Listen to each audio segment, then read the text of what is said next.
Maglulunsad ng pulong ang Kidapawan City Tourism Council kasama ang mga may-ari ng resorts, hotels at travel and tours agencies upang pag-usapan ang mga naitatalang kaso ng panloloko o scam gamit ang pangalan ng kilalang mga personalidad sa lungsod. Layo ng pagpupulong na magtakda ng iisang protocol at maglatag ng preventive measures upang maiwasan ang pag-ulit ng insidente lalo na sa sektor ng turismo na madalas punterya ng mga scammer.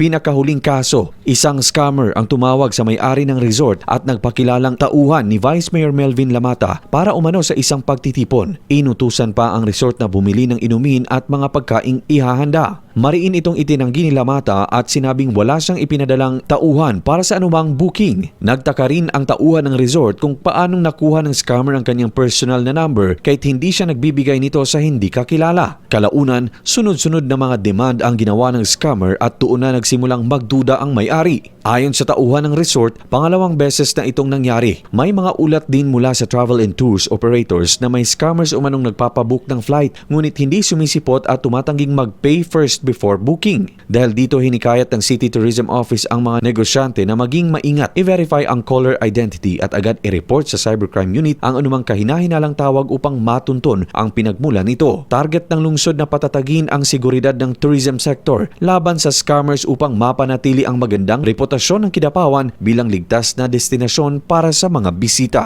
Luigi Alan Totor, NDBC, Bida Balita.